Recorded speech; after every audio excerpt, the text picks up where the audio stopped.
What's up, guys? Welcome back to Be Better Podcast. This is episode 49. Good friend of ours, James, here from Halligan Outdoors. James, what's going on, brother? Yeah, buddy. Oh, uh, thank you. I'm having a good night. Glad to be on and talk a lot of outdoors and fishing with you guys. So I'm Love it, man. excited. Oh yeah, Yeah, man. dude. Thanks for coming on. Matt found your page and sent it to me like a couple months back, and I was just like, dude, I'm like, this guy is like, the northern version of myself with a better beard. I'm a big fan of what you do. I love watching your stuff. Just seeing out there, on your boat, bow fish and everything, like that content to me is so good because I envy it, right? I want to be out there. Whenever I watch you do it, I pretend like I'm out there. You know what I mean? It's like I'm there watching it with you. It's such good content as well. And we were talking a little bit about before we started here about the mission statement for you. So I don't know how often you share that, but it was pretty important to me what you said. So if you want to share your mission statement again, everybody'd love to hear it. So my mission statement is uh people come first. So like the way Halligan Outdoors was created, I was a firefighter. So we had to open doors to save people. And the way open the door to hunting is the same way, using a Halligan bar. Now, if a lot of people don't know what a Halligan bar is, let me get out of this. Right there, the two forks you see, that is a Halligan bar. So that opens doors for firefighters. And with Halligan Outdoors, it will open outdoors to kids, women, people that's never seen it. So my channel does a variety of stuff from duck hunting, bow hunting, turkey hunting, frog gigging, crawfish, you name it. It hits it. And I founded it about 3 or 4 years ago and I haven't looked back. I started it as a joke, honestly. I was like, oh, I'm gonna videotape it, how it goes, and then it blew up and it blew up in a good way, not the bad way, how a lot of channels go. But no, it's exciting. There's a lot of things happening behind the scenes, so it's good. Yeah, I love that, man. Like I said, we kind of mentioned this before, and to all the people listening, like we're going to reference a lot of things. We had a good conversation before. I wish I was recording, which I never do. I feel like all the content that's good that we create is always done before we hit record. That's just a bad habit of ours. But, um, we mentioned about like the old ways, right? Like how hunting, fishing, waterfowl, like all that good stuff, right? Even gigging, right? Like that's such a term Hmm. that, the nowadays youth, that's not something unless you live in a rural area, you're knowing what that is, right? You go to an inner city and that's what gigging is, they're not gonna know any what the fuck you're talking about, right? No, So we're not. it's really important for people like you who have a good following, that have a good heart, that are doing the right things right at the right time, especially when the world needs it the most. It's a really good thing for you to come out there and create that channel and give people that opportunity, not only to see how badass and fun and awesome it is, and learn about conservationism, but like at the same time learn these skills, man. These are skills. These are hard, very, very useful skills that will serve you forever. Like Bible says, you teach a man to fish, right? Yep. These are skills that will last a lifetime, and then you're able to pass it down as well. So, like I said, I'm a big fan of the channel, brother. Your work, I can't, I can't, I can't give you enough credit, man. It's 10 out of 10 what you're able to do. Yeah, thank you. Most of the time I forget to turn my camera on. So when I do get the camera on, I try to do it. And most of it, like to the people listening, if you have a dream and you're afraid to do it, it's never going to accomplish or it's never going to come out of what you want. You just have to jump in full speed. Yeah, people might laugh at you or you might be the biggest critic.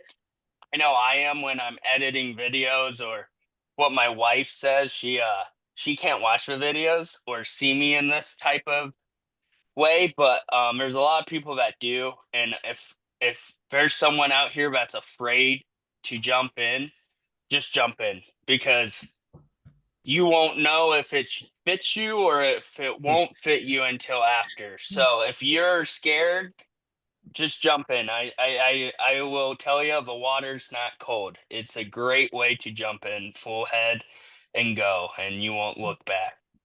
Get out of your comfort zone. I love that. And you got to Yeah. know where you're starting at, right? And you just kind of build off that. And you can always talk to other people to gather information, to learn new techniques. I mean, the networking is just a reward by itself. So I mean, that's awesome that you're able to do that and uh, show others through this. um, platforms.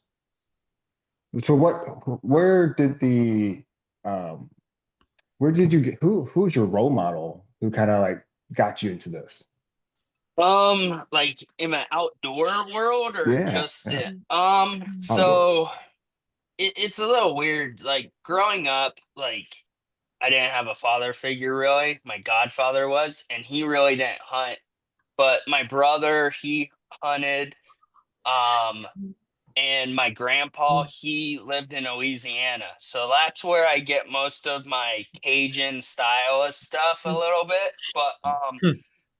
there's a family that babysat me and Merville Piccolos, and they hunted. He was a huge bow hunter. I lived in Ohio.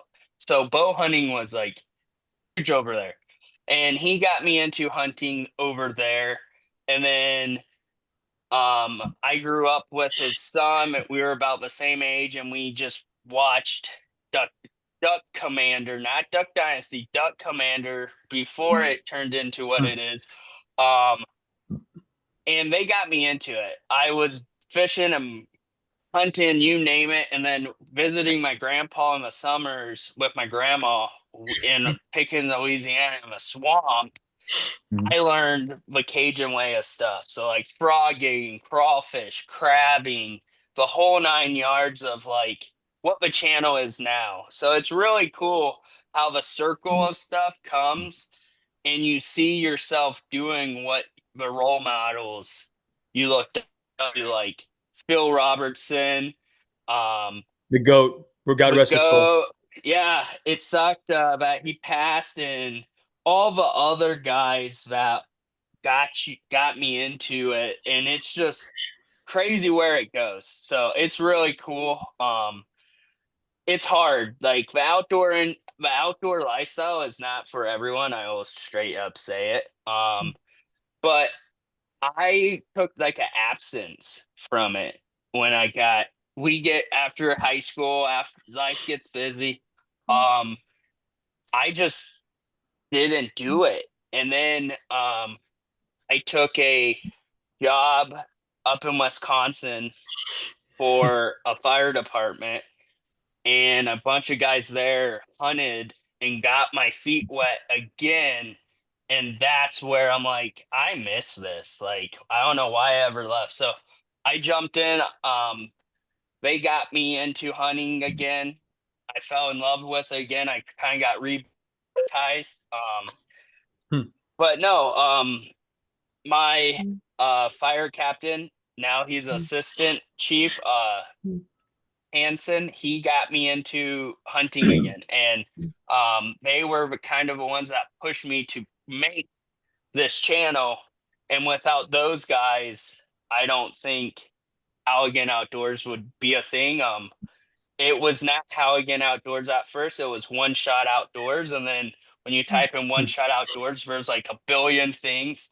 And I was like, I want a unique thing. And I do stair climbs. If someone doesn't know what that is, it's where you climb stadiums or stairs for Okay, yeah. 9/11. So 343, but guys, actually it's 343 plus because there's a lot of guys passing away from cancer now, Mhm. firefighters. But I did that and doing my stair climb. I was like, man, I was like, there's a way that we can make the door opening for the outdoors. And I was like, oh my gosh, the Halligan bar. And that's where Halligan Outdoors came from. So it's really cool. I brought a lot of history with it to this channel. So I'm really happy to be a part of it and be one of actually I am a founder, so I'm the owner of Halligan Outdoors too. So it's really cool to be big circle helping all the first responders too. Yeah, no doubt, man. Before I before I switched into my current profession, I'm going back to what you said about jumping in feet first, right? I was scared to leave a successful tech sales career, right, and jump in and try something new. But the philosophy, like you mentioned earlier, I would rather do something for a little bit and either know I didn't like it or fail than be 90 on my deathbed and be like, what if? right? What if I would Mm-hmm. have jumped in feet first, right? So I commend you, and I have a lot of respect for you for doing that, because a lot of people have beautiful ideas and good dreams. They never take the initiative to get it done. On the flip side of that as well, I relate to you a lot, brother. I never had a father figure. My grandfather raised me. He's 85 now. God bless him. He's still around. But I never really had that outdoors experience until later in life. And I was able to connect with some people, and I've been hunting for a little over 10 years now. And I wanna talk about something with you, magical, because Matt unfortunately hasn't had the benefit of hunting just yet. We're gonna get him out here this year. Actually, maybe not, because Matt has a baby about to be here any Yeah. 15 minutes. So if baby permitting, we'll get Matt out Right. here. But I want to talk about something magical that all the people that listen to this podcast and to your show that are not hunting, that are maybe getting into hunting, that haven't been there yet. Duck hunting is the most fun you can have with a group of people, hands down. You can be loud, you can have a radio, you can eat snacks, you can hang out.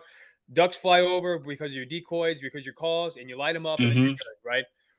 Deer hunting, in my opinion, is one of the most gruesome, hardest, strategic things to hunt out there. And I love hunting deer. It's my favorite season. I've been blessed to kill one almost every year. I shot one last year.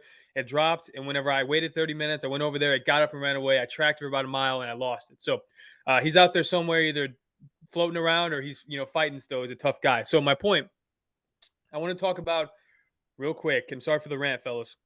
The magic, and you'll know exactly what I'm talking about when I describe it. So let me paint you guys a picture for all those who don't deer hunt just yet.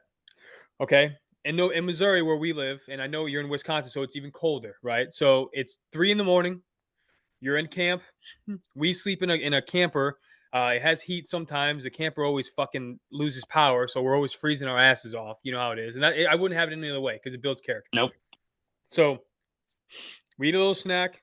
I always drink a little thing of fucking 2% milk real quick. I walk out in the pitch black. There's nothing but the moonlight out, and hopefully there's some clouds because you don't want the moonlight. So you're walking out there. It's pitch black. You have no idea sense of direction. You're using a flashlight. You hear things rustling off in the woods. It's super sketchy because you don't know if it's a bear, a mountain lion, a bobcat, Sasquatch. Sasquatch. You have no idea, but something's watching you, and you can't see it, but it knows exactly where you are and what you're doing. So it's the sketchiest 200, 300 yards of your life getting to the tree stand. You get up there about 3:30-ish, and you sit there. And then what happens about 5? The sun comes up, and all of the dew and all the frost and all the frozen shit on the tree starts to melt, and the forest comes alive. And you Yep. see the sun come over the horizon, because we always hunt in a valley. You see the sun come over the horizon line of the valley, or the mountain, or hill, whatever you want to call it, and the forest wakes up. And it's magical. I mean, I've lived in an urban environment most of my life. I have seen a city at 3 a.m. when nobody's out. I've seen a city at 6 a.m. when everybody's getting up and driving and getting into their cars and going to work. It's the same exact commotion of sound and movement, but it's nature. Trees are starting to move, animals, squirrels, birds are starting to chirp, right? And then if you're lucky, about 10 o'clock golden hour, you'll see a beautiful 10, 12 pointer come down the trail right to the stream, and then you can do what you need to do. But for all those out there who haven't hunted, my favorite portion of hunting deer is being there in that morning to hear the deer, or to hear the forest wake up. And it's something that you'll never forget. It's something that's magical, and you're never more connected to nature than you are right then, in my opinion. You hit it to a T on that. Man. It's really cool when the forest wakes up and the birds are like, it's a switch, Yeah. and the birds, like, it you could be like sitting on your phone playing Angry Birds or whatever, tic-tac-toe, and then the forest just opens up and the birds are chirping, the squirrels are going crazy. It's really cool. And a other thing that you didn't tee on, um is when you shoot your first Well, I didn't animal. want to ruin it. I didn't want to do that. I was going Uh, to get to that later. So, but I agree with you. Go ahead, please. so there's a lot of people that you see them on TV, or you see there's a perfect one of this little girl.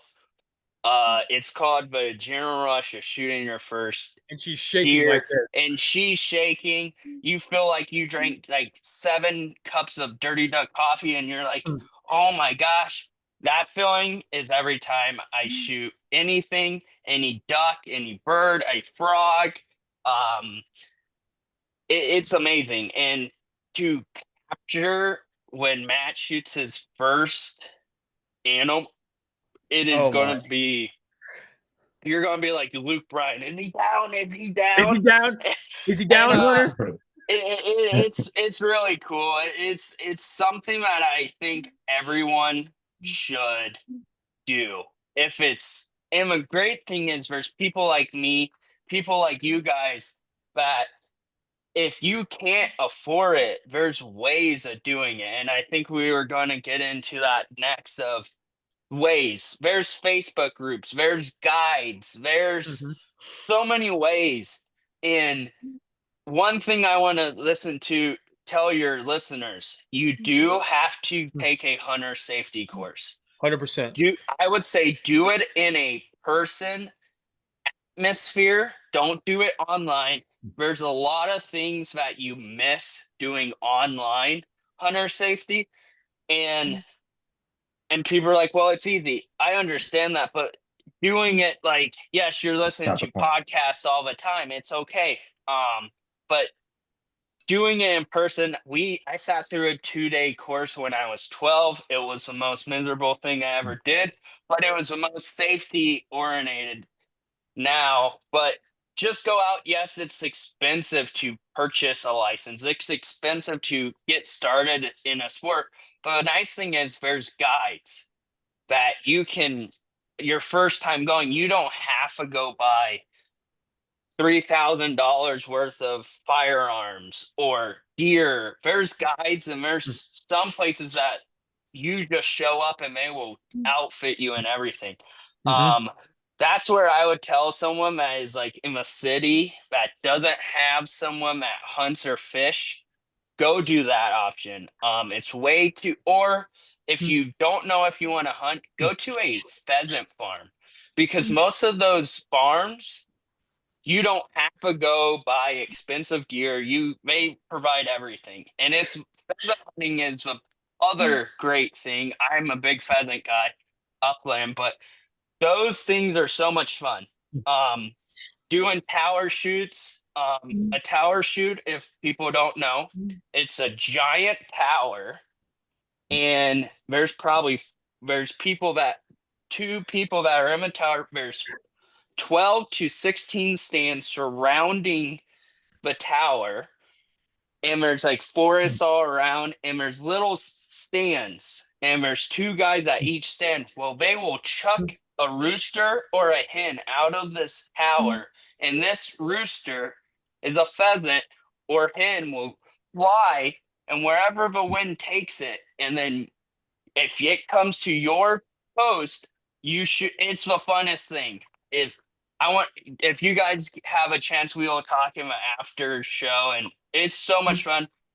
Actually, I'm going to do a video this year on power hunts at a pheasant farm that I'm real good friends with.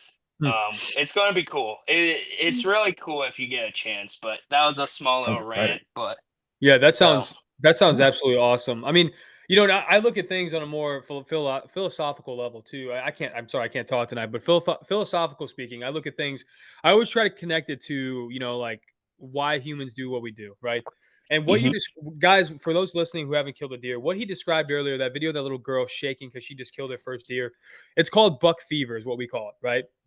Yep. When you're in a tree stand and you're being quiet and you're being stealthy and you're sitting there and you're freezing your dick off because it's 4 degrees, you kind of whenever you move, you're breaking the frost off you sometimes because you've been sitting still for so long.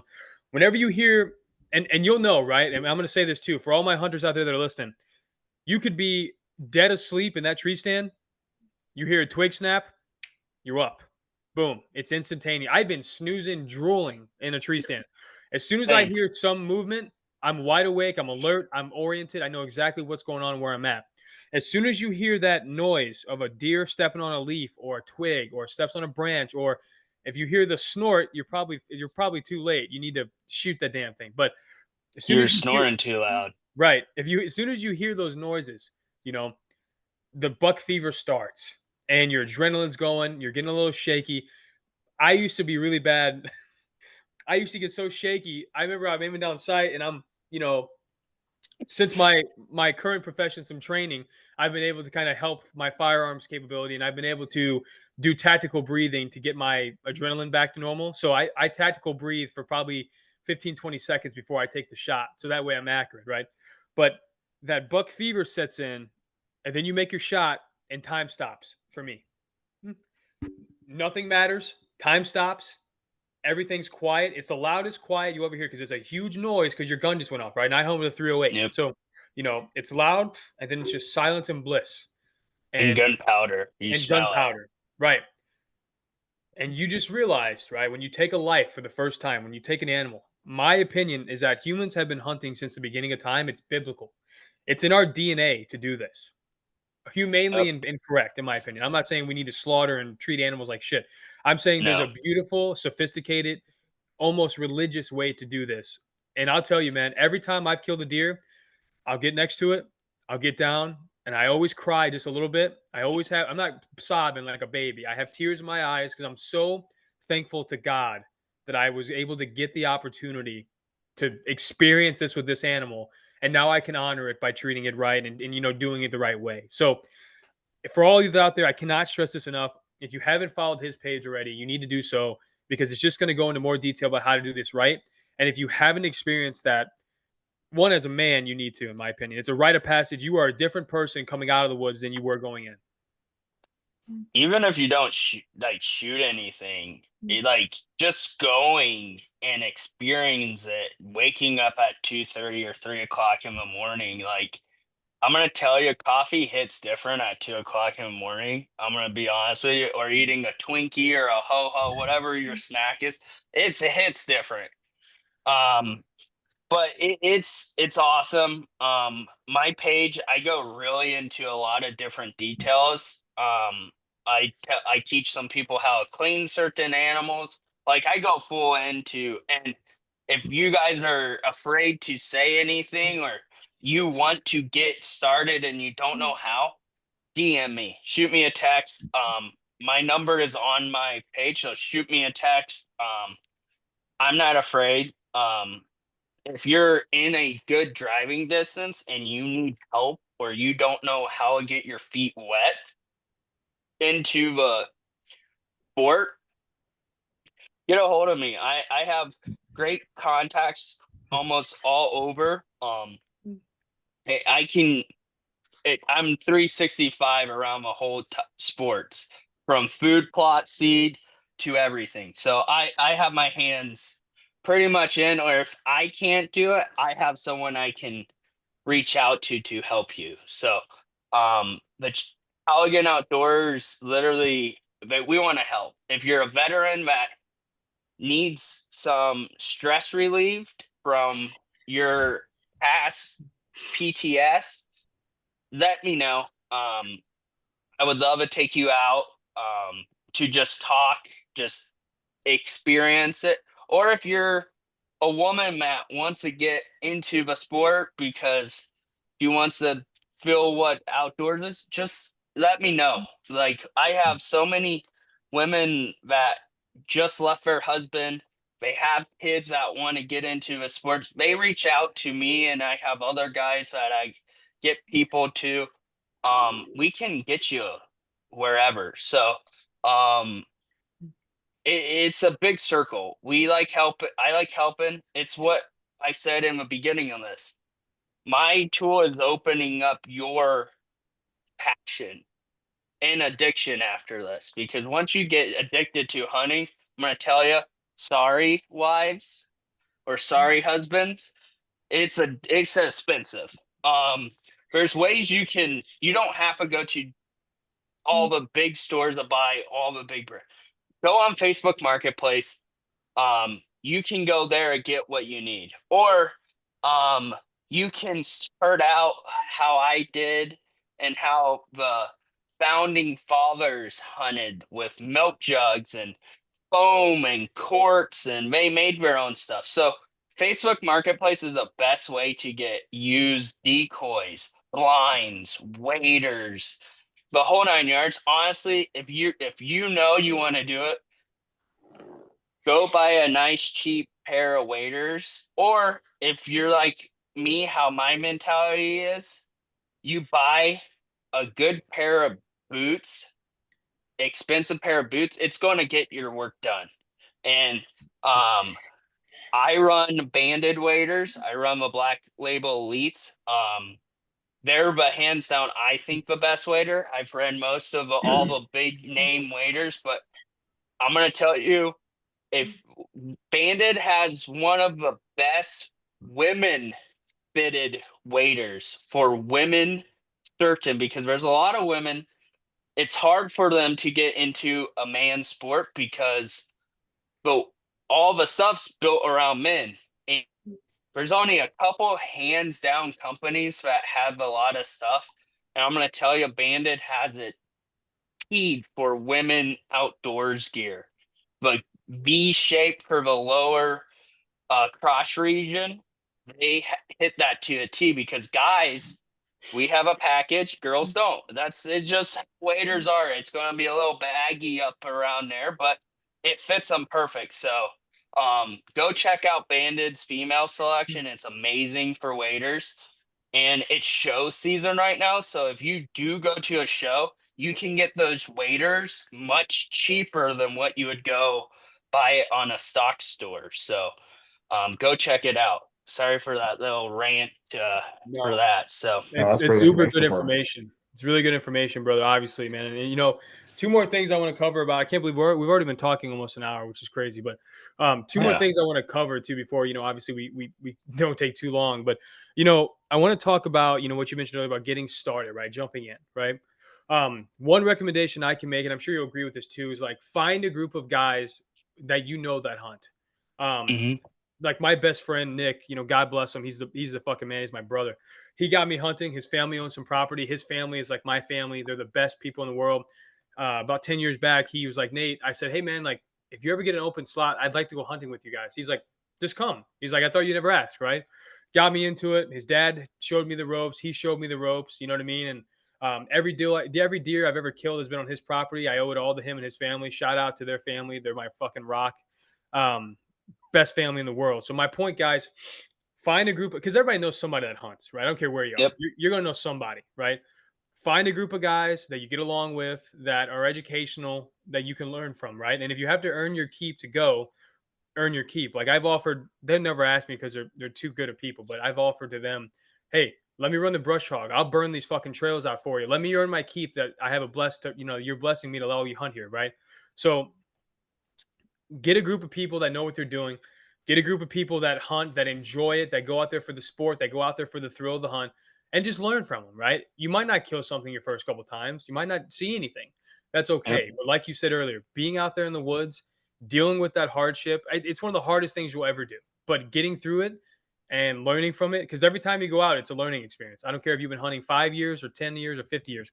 Every time you go out, it's a different ball game. It's a different setting and you'll learn. So that's my strongest recommendation is to find a group of guys that are like-minded that you get along with that can learn that you can learn from and teach you and just be consistent with it. To add to this, there's hunt clubs, there's associations. Every state has a waterfowl association, a bow fishing association, a buck association, duck unlimited. Those are great things. Delta waterfowl. All these, you just have to look. And if you go to one of their meetings, someone will help you. They want to help people like hunters. We might be the most pain in the butt people when it comes to like, I'm not going to tell you my spot. I'm not going to tell, but all different types of hunting is different. I'm going to tell you, duck hunters, if you're at a ramp and I see you by yourself and you're pulling a kayak, I'm going to tell you, hey, I have an extra spot in my boat. You can come with me. Or if I'm at the bow fishing ramp and I see two kids with not a good, decent boat, hey, come jump with me. Hey, you just have to help. And back to what you're saying, your keep. Well, in the hunting world, that hunting group, we all have jobs. Mm-hmm. One person might be in charge of the coffee. One person might be in charge of snacks. One person, like, it's a big circle. It's like a It's tribe. almost it's almost like a platoon or like a firehouse brotherhood or a police department brotherhood. It's a brotherhood that you will never experience if you don't go out.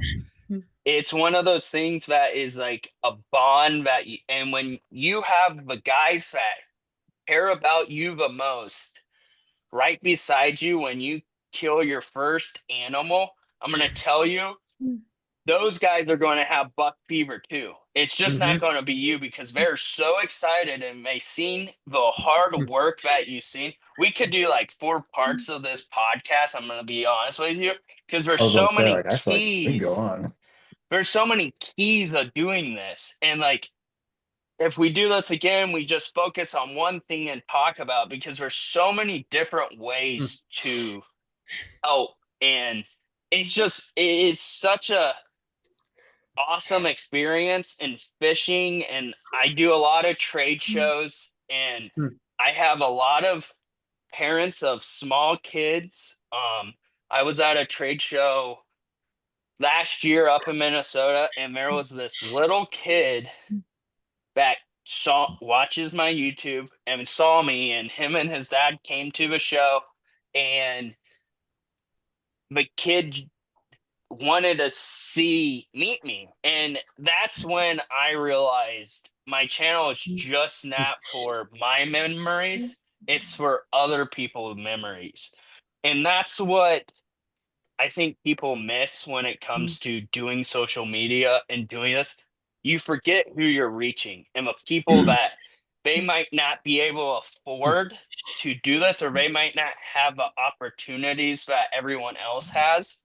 And I'm going to tell you, I didn't grow up with the world's fanciest stuff, but if you work your ass off and you work and you push and you keep your head down, you can get what you need.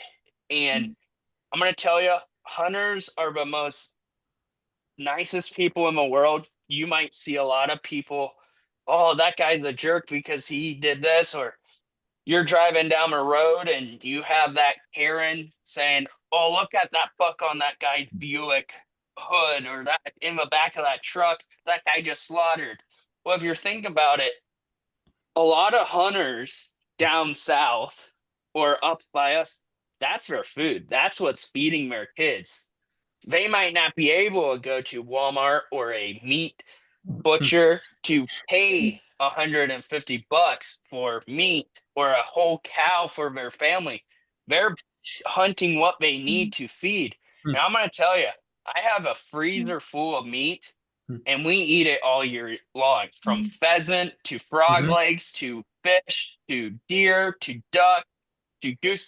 We eat it all year round. And there's a lot of people, they don't even buy meat at the store because they have, if you're down south and you have hogs, there's your bacon, there's your ribs. And I'm gonna tell you, if you guys ever get a chance to go hog hunting, take that opportunity to eat because that is the funnest thing ever. And hogs are freaking wild. They will F you up real fast. But no, it's awesome. Like, we're gonna get Matt here, or I'm gonna come down and we can film your hunt. We will make Awesome. a memory of it, so it's gonna be fun. So Yeah, I love that, dude. I mean, the philosophy what you're saying is good. I mean, you got our endorsement and support 110%. I mean, hunting is magical. There's something sacred about it. I'm not trying. Like I said, I like thinking of myself as a tough guy. I'll fight the biggest man in the world, and maybe if I get my ass beat, maybe not, but at least I'll fight him. I'll tell you, man, when I kill that deer, I'm bawling like a baby. I'm just so thankful, and it's such a special moment to me. And people don't understand that connectiveness. Like, it brings you back to the roots of being a human. Forget this smartphone, forget your car, forget technology, forget money, forget all that shit. Going back to the pure fundamentals of survival, life or death, you and nature. It's you versus you out there. You know what I mean? And it's the most beautiful, eloquent experience I could ever describe. And I can't even describe it. I describe it decently until you go out there and experience it. I'm just saying bullshit words. I could only recommend it's getting out there. it's something that's not speakable on. It's something, and each person's experience is different. Matt might kill a deer and he's like, wow, this was awesome. And he might not even, he might have a small buck fever. It might not hit him until he's sitting on the toilet at his house getting ready to shower. Like, oh my gosh, like I just killed it. It hits people different. And one thing that I tell people is take a moment after, before you take photos, before you clean it, just sit there with the animal and reflect on what God just let you do. And without him, we wouldn't have any of this. We wouldn't have your guys' podcast. I wouldn't have Halligan Outdoors. I wouldn't Amen. have a guide Amen, man. service. I wouldn't have anything. And a lot of people, I think, on the social media platforms and what we all do forget where we came from. And that's what's big is the people that we need to support more is yourself and the man upstairs and the people that is in your circle. And you forget that a lot. So Yeah. it's crazy and it's fun, and we could talk days on each type of hunting and fishing. It's the same thing when you catch your first fish. It's the same feeling. It's a little bit different than buck fever, but it's amazing. I just want to tell people you're not alone. You go out and there might be people that never killed anything. I could tell you multiple times I've gone out and sat in a tree stand during hunting season without a firearm, just to relax and recharge Take it in. and just take it in. Or you might forget to shoot because you just seen this massive deer, or these birds are working and they do the dirty into your decoy spread, and you're just taking it in. And I tell people, if you're going to get into the content creator of the outdoors, don't be focused on the camera part. Be focused on what you're doing with Mother Nature. And I'm the worst at it. I forget to play on the camera because I'm so built in, and that's how I was raised. I wasn't grew up on a phone my whole life. So technology, I'm Amish when it comes to it. That's, I think, why I can grow this big bushy beard. But it's just one of these things where you have to enjoy nature. If you don't, and all these cities are being built right now, and we're going to lose this public land. We're going to lose all this nature if we don't have people in the outdoors. One, but your association dues for Duck Unlimited, Delta, Waterfowl Association, Bow Fishing Association, your hunting and fishing license, that all goes back to help conservation efforts. And yes, you killing a deer or catching a fish or shooting a duck, that is conservation. Even though someone wants to be like, no, it's not. Yes, you are. You buying the ammo, you're like, it's a big circle. You're helping the triangle in a triangle. And people don't understand what that is because they might never grew up that way, or they've been brainwashed to not accept those situations. And I hate to say it, I'm not trying to sound politic or turn into Ted Nugent right now on stuff, but if you guys don't know who Ted Nugent, you've lived under a rock. He's like one of the best bow hunters and best guitar players ever lived. And go check out his Spirit of the Wild. I grew up watching him as a kid. He's one of the reasons I'm here where I'm at today. If it wasn't for Phil Robertson, um, Bill Dance, Scott Martin, Ted Nugent, Sam LaPiccolo, all these guys that turned me into where I am now, You all have a mentor that you grew up like, I want to be that when I grow up. I had something that I grew up to. We all want to be the president. We all want to be a teacher. We all want to be a cop. We all want to be a firefighter.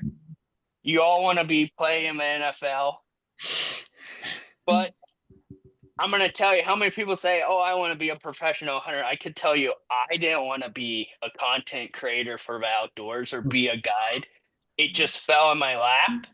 And I'm like, this is my life. The outdoors is my life. So, sorry for that rant and turned into Ted Uh, Nugent for a minute, but I love it. I wake up every day, I have dreams about bow fishing and duck hunting when I'm sleeping, when I'm not Hmm. working or hunting or fishing. I'm always watching other people's videos. I'm always thinking, okay, how can I get that shot for this company I represent? And you're constantly working. With you guys, like with a podcast, you guys are constantly working. You don't even know you're working when you're working. Hmm. But one saying I live by every day is live every day like it's your last. If you don't live in the moment, when you're dead, you can't do shit about it. So, um, with that, just keep on moving forward and live every day like your last. If you don't yeah. know what you're going to do tomorrow, you're the one that's going to make it happen. So, I really That's appreciate you saying that, man. That's yeah. from a seasoned vet like yourself that's hunting and fishing and doing the lifestyle that you're preaching, right? You're practicing what you preach, man. That means the world to hear that from you. And the people out there listening, I don't care if it's 5 people, 500,000, 15 people, whoever's listening, I hope that inspires you to really live in the moment, as you mentioned, because it's critical. I will say my last quote about hunting and then we'll wrap it up. After I killed my first buck and I sat there in the tree stand, thanking God, first and foremost, all glory to Him for what I was able to do. I thought about it and I think He was telling me everything you've ever done and everything that deer's ever done since it was born, since you opened your eyes in this world, led you both to that moment together, right? Your paths were like this, and at some point it connected. Everything, every time that deer's ever ate, drank, slept, pissed, walked, laid down, has led him to be in front of my crosshairs. Anytime I've ever ate, drank, slept, pissed, you know, talked to somebody, picked up my phone, read a book, all has led me to that moment where our paths have crossed for that very divine intervention. And when those paths cross, like I said before, guys, I'll say it again. And if you ask me about hunting, I'll say it every fucking time we talk. There's something not of this world that happens in that moment. Time stops. Nothing else matters. I don't care if your house is on fire. I don't care if you have no money in the bank. You're about to lose your house. You're about to lose your car. You just fucking crashed your car, whatever. Nothing matters but you and that animal in the moment. The world stops. Time stops. And it's just the most tranquil, beautiful, serendipitous thing I've ever experienced. And I wish that I wish it was a requirement in this country for every person to go out there and experience it because it makes you different. Your outlook on life is different. Your mindset's different. And you've just experienced, especially deer hunting, you've just experienced roughly one of the hardest things you'll ever fucking do. Walking through the pitch black, you're terrified, you're scared. I don't care how many times you've been out there, I don't care how tough you are. You're scared. You're always scared. And I carry my fucking pistol like this, ready to go. I'm still scared, you know? You get in the tree stand, you're fighting the cold, you're fighting hunger. You might not see something, you might not. I mean, who knows if you will or not. You deal with the most shitty situations and conditions possible, all for that one moment. And you could miss. I've missed, right? I mean, you Yep. could miss. You could be doing, you could have went through all that hardship and the deer's right in front of you, you have a malfunction, you sneeze, the deer sees you randomly, the deer smells you randomly, and it's over. And that's it. You don't see nothing again until next year, right? Or maybe not. Maybe you don't even see nothing again for 3 years. But all that builds up to that moment, and it's worth it every time. with that, too, a lot of people that are listening to this or the people going to listen to this, you don't have to have your own land. You can hunt public Public. land. One thing I'm going to say, you will have those people that will come up to you, might have an altercation. Don't let that choose your fate. Say, I don't want to do this anymore because some asshole blew up on you and said, "This is my spot," or "This is my public land." No one owns the public land. If you were in that spot first, yes, that's your spot. If you're Most people on public land have tree stands. Or Well, climbers. or climbers. I run a climber, but I'm gonna tell you, you have a tree stand that is not. If you put a tree stand on public land, don't be a Karen and said, "Well, someone's hunting in my tree stand." Well, you're on public land. Yes, some people are gonna backlash at me for saying this, but don't put it up there if you don't want people using it.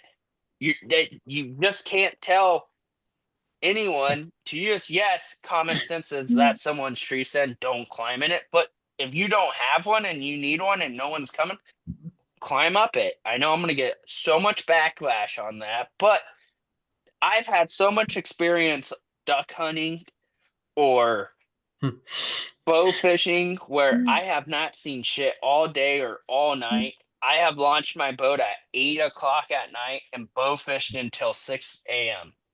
And I have not seen nothing. And that's how it is. It's fishing and hunting. God's not gonna put stuff in your lap every time, or it wouldn't be fun. Um, but no. Um, if you guys ever have questions or any concerns or anything, reach out to Halligan Outdoors. Um, I'm the guy that my name's James Cooper. I don't know if I introduced myself honestly. Um, we just jumped in it, but my name's James Cooper. I run Halligan Outdoors on social, and then I just started a company called Halligan Outdoors Guide Service. I will be doing charters of ice fishing, bow fishing, and frog gigging.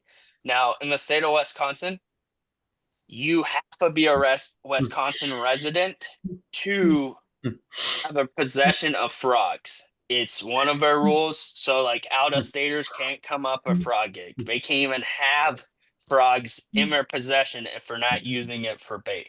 It's one of our rules.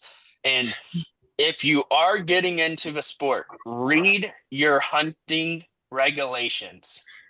Just don't go willy nilly out there. Be like, don't read your regs, do your hunter safety, reach out to someone, reach out to a coworker. If you don't know anyone, reach out to someone on social. If you know they live in your area, be like, "Hey, I'm new to this. I need help. I don't know what to do." There's so many different ways. If you want to learn how to blow a duck call, reach out to me. Stony Brook calls, myself, Jordan with Stony Brook calls. We will teach you how to blow a goose call, a duck call, anyway. If you need any help with food plots or any type of that, just reach out to Bucket Ready and the guys over there. We will take you care of. So we got you all covered in so many situations. You can find my socials, probably be tagged under here. Halligan Outdoors, actually Halligan underscore outdoors on all my social media. Um, just look for the duck or look for a buck or in a fire crest. That's me. Um, you can't miss this bushy, gingy beard anywhere. So if you look back in the early stuff, I had a mustache. So you can always reach out. I'm on TikTok, Instagram, Facebook, YouTube, so many different platforms. Just reach out. I always have people in my corner that can help you out. So it was awesome to be on, guys. Sorry, I'm not trying to be, but I'm just trying to Good. hit all my corners. I couldn't do it without the companies representing me. Banded, Liquid Nitro, Dirty Duck Coffee, Rust Proof, Bucket Ready Seeds, Stony Brook Calls. Without those guys, this channel would not be nothing. So those companies took a risk on me. Oh, and I got some really good news for the fishing side of people. Bath Fishing I will be having my line of Halligan Outdoor soft plastics and fishing rods. Hmm. So stay tuned. And if you see the shirt I'm wearing, this is the Halligan Outdoors olive green. These shirts will be available on fafafishing.com for anyone to get. So stay tuned with that. And follow this podcast, rate it. It helps these guys. They do a great job in so many different ways. Thank you. Um, Follow, subscribe. It helps us. Your 1 second view, it counts on everything. It might not, if you don't like catching frogs or watching my video, just subscribe. It helps everybody. So, thank you for having me on. It was a blast. I feel like there's going to be part 5, part 6 with me on because there's so For much real. cooking and so many other beginners of different ways of doing it. So stay tuned. There's a bunch of stuff probably going to come out of this. I would completely agree. I really would. I mean, we started this almost 3 years ago with the idea to connect with awesome people like yourself, and obviously, mission accomplished here, brother. It's been an honor and a Yeah. blessing to have you on. I'm so happy that Matt was able to connect us, and um, to all those out there that are listening, like you said, it takes nothing to like a video, to subscribe on YouTube, to subscribe on Spotify, give us a rating. I mean, I don't ask for it. It's always appreciative. It's never expected, but it does mean a lot to us. We respond to anybody that messages us. We get a couple Mhm. messages a month, and I can promise you, Matt and I will always respond. We have a similar kind of creed to James. I don't care if we get to 5 million followers. If you message me, I promise you, we're not too good for you. We will always respond, and we'll always be of any help. So, with Let that us being help you. said, let us help you, and then you can help us. Obviously, it's a beautiful world when you work together. So, guys, this is the end of episode 49 with our good friend James.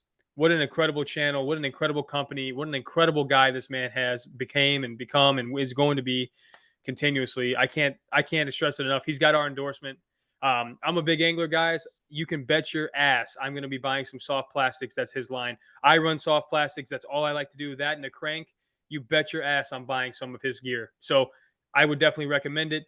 Guys, if you made it this far, like the man said, like, subscribe, do what you do, scream from the rooftop, ask us some questions. But if I leave you with anything else, just try to be a little better. Thanks, guys.